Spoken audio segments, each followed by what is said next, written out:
Bueno, vamos a ver ahora las funciones de los lípidos. Los lípidos son otras de las biomoléculas importantes dentro de lo que son las funciones celulares y constituyen una reserva energética a largo plazo. Generalmente son llamados también grasas, ¿por qué? Porque son compuestos insolubles en agua y solubles en solventes como por ejemplo el benceno, el éter, solventes que denominamos orgánicos.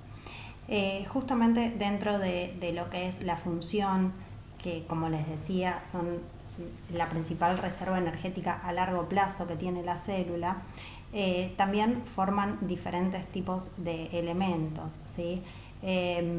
Justamente porque tienen un alto valor energético. Vamos a ver las clasificaciones de los lípidos. Los lípidos se dividen en simples y en complejos. Los lípidos simples están formados por las grasas, ¿sí? Se forman gracias a los ácidos grasos más el glicerol. Los triglicéridos, por ejemplo, se forman con 3 ácidos grasos más un glicerol. Después tenemos los lípidos complejos, como por ejemplo los fosfolípidos, que están formados por lípidos. Bueno, acá tenemos estructuras de los ácidos grasos, ¿sí? Fíjense que lo que se denomina cabeza está formado por un grupo carboxilo y una cadena carbonada, ¿sí? Formando la cola. Acá tenemos un fosfolípido, ¿sí? Tiene una porción que se denomina hidrofílica, que es la porción que es soluble en agua, y una porción hidrofóbica, que es una porción que es insoluble en agua. Los fosfolípidos dentro de la célula se unen formando una bicapa de fosfolípidos, formando lo que se denomina la membrana plasmática. Esa membrana va a servir para el transporte de sustancias desde fuera de la célula hacia adentro y desde adentro de la célula hacia afuera. Acá tenemos la membrana celular y el esquema de cómo se disponen los fosfolípidos dentro de la membrana.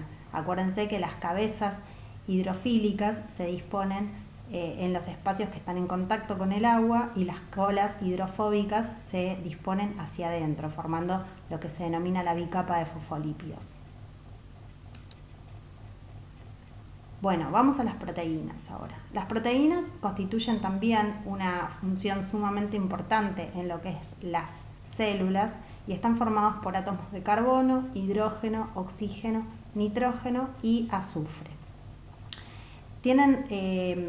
Son dentro de lo que son los aminoácidos, ¿sí? Tenemos las unidades funcionales de las proteínas que se denominan aminoácidos y que constituyen una secuencia que mediante sus uniones van a formar lo que se denominan proteínas. Las proteínas son imprescindibles para las células, por ende son muy importantes dentro de lo que es nuestra dieta cotidiana, ya que nos van a ayudar a realizar un montón de procesos dentro de la célula y a nivel general en el metabolismo. Bueno, acá tenemos una disposición de lo que son los aminoácidos, ¿sí? Una unión dentro de lo que es el carbono, unido a una cadena, un grupo carboxilo, un grupo amino y una unión con el hidrógeno. Existen 20 tipos de aminoácidos y obviamente pueden formar proteínas. Las proteínas tienen diferentes estructuras: estructura primaria, secundaria, terciaria y cuaternaria. La estructura primaria es la más simple, que son secuencias de aminoácidos unidos entre sí.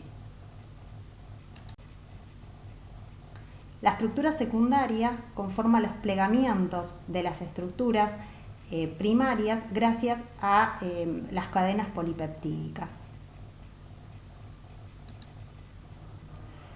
La estructura terciaria tiene enlaces covalentes que lo que hacen es realizar interacciones entre las cabezas hidrofílicas y las colas hidrofóbicas. De esta manera se van plegando formando estructuras terciarias.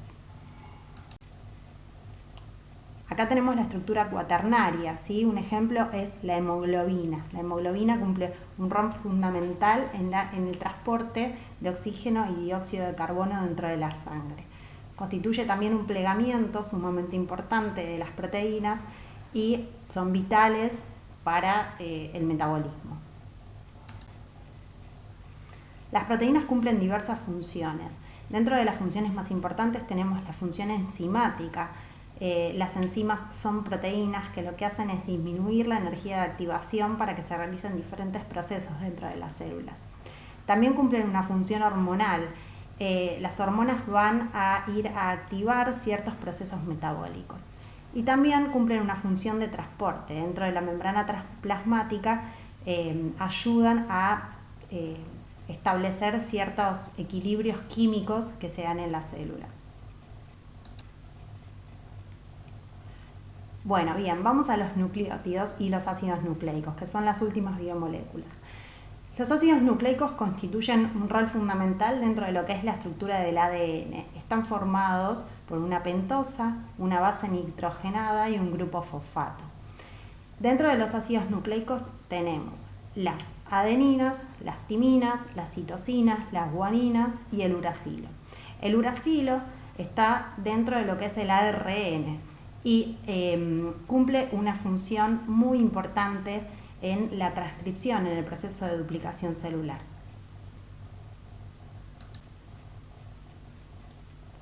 Acá tenemos, ¿sí?, diferentes estructuras, ¿sí?, que, por ejemplo, la desoxirribosa y la ribosa, que forman parte de lo que es el ADN y el ARN.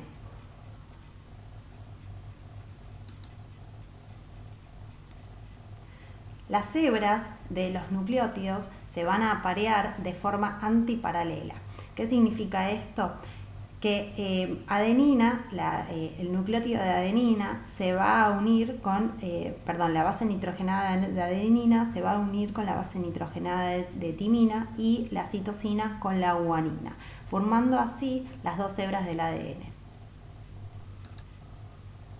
Acá tenemos una estructura tridimensional de una hebra de ADN. Fíjense que tenemos dos cadenas antiparalelas y complementarias.